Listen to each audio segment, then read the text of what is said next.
So God put that influence on that preacher. So this preacher grew.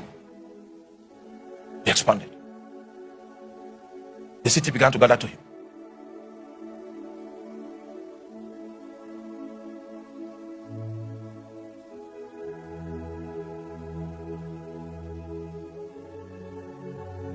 He died. When he died, 12 years later, Jesus took the same thing, put on another man. This man that died was a man that was the original man trained for that role.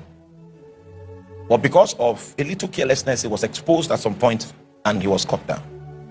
The second man that they gave after 12 years was not prepared for the role, didn't know there was any role like that. But because Jesus wanted to hold sway in the land, this guy is not prepared. They gave him. When they gave him, he started becoming influential. People believed him. People began to gather around him. And because he was not prepared for the role, he thought he was the one that was the star. He used to boast. Big guy.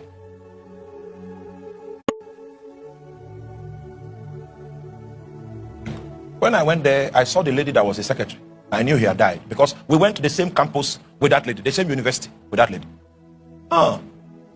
So in this boasting that he was boasting, he couldn't see this lady. Oh, I pity. That was the last time I visited the place. I knew that he was dead. I knew he was dead. The next time I saw him, he was so sick that I don't want to describe what he died. He died a shameful death. Then the mantle was given to somebody else that was not ready. Young people began to gather to him. Young people began to gather. Something began to take place. The moment you are giving that mantle, there is a demon. A demon, how will I describe this demon? It is standing erect, but it has the shell of a tortoise. That demon will come.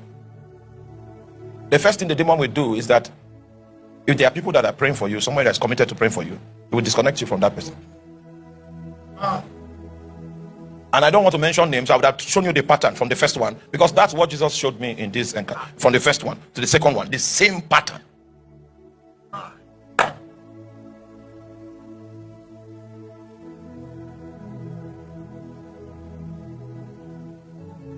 When that prayer support is withdrawn, you begin to lose your life of holiness.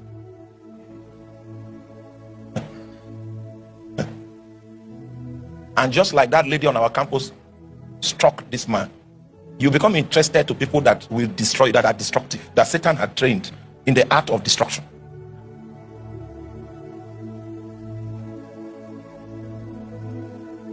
And then Jesus told me,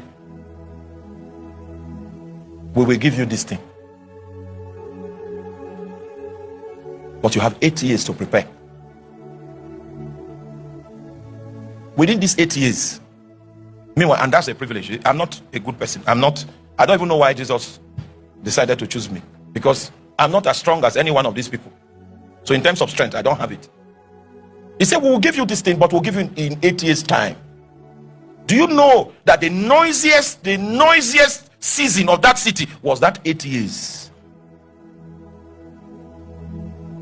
So many noisemakers rose, and I knew from the revelation of Jesus that none of them had anything. May you not be among people that make noise. Go and look for Jesus. I beheld this your city, and I saw a wilderness, a vast wilderness, and only few altars that had the color green. The other altars were brown, some were black. So, green means it's alive. Brown means it used to be here. Black means it's gone. And I saw congregations gathering around brown altars. I saw some others gathering, big congregation around three black altars. God was saying something used to be here. Sustained by administration. Those 8 years were loud years. People were. I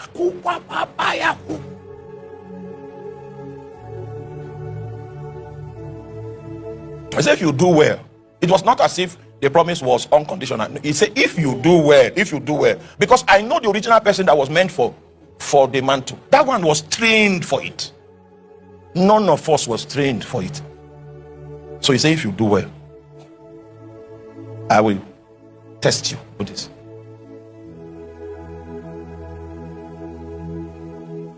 In 2019, in August, on the 19th day of August 2019, that was where the shofar was blown in heaven, announcing my own rising.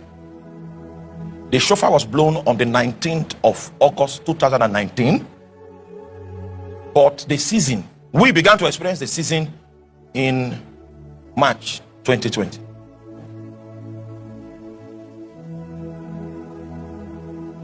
And anytime there was something maybe great that happened and I wanted to celebrate, he would say, if you behave well. Do you know that statement? He was just trying to make me understand that, you see, this thing is conditional. You were not the one that was originally designed for this. So if you behave well, if you behave well, if you behave well. The 8 years that I spoke about, I'm trying to bring perspective about. In these 8 years,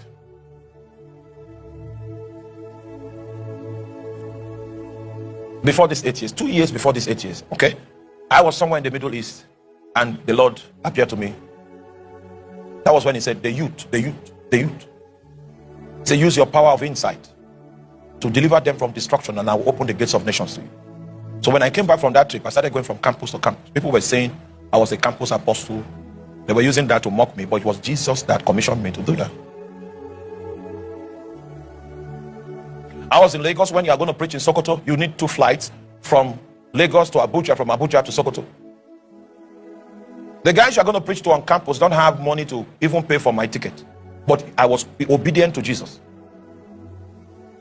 So for 12 years, I was hopping from campus to campus because Jesus said I should do that. I went, when I was checking how I moved, I went around Nigeria 6 times in 12 years. It was after those days that the shofar was sounded and I was given the opportunity to step into the next phase. Then that thing began to work. I had to go and study all the people that carried it before me.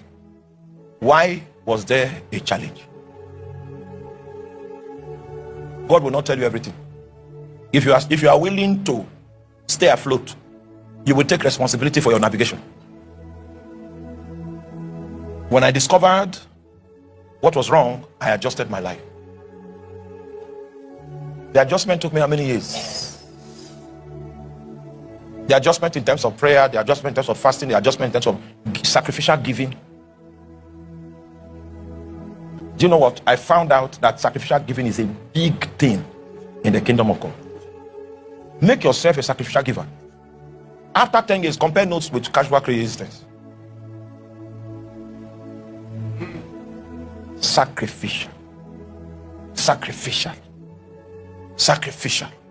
The ability to lay it down.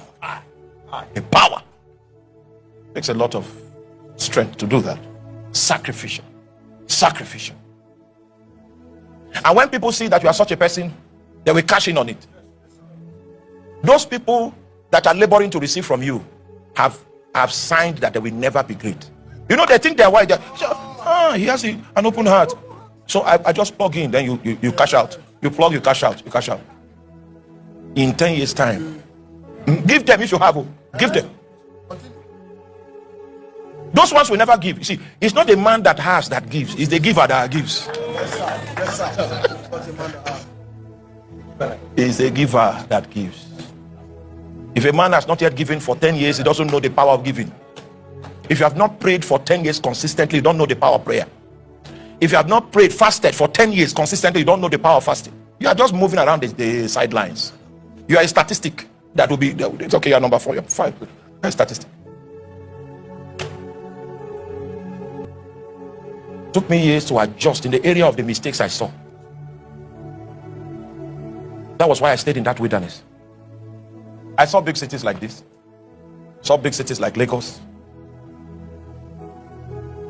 I remained in that wilderness. Once upon a time, the senior ministers of my city significant ones came to me and said, "You are wasting here. Move out of this place. You will end up like us." My heart shook. I went back to Jesus. That was not what Jesus was saying. So even people with their good intentions have the ability to sway you from the path. May our civilization go beyond good intentions. The 8 years were silent for me, but noisy in my city. But God was not doing anything in my city for that time.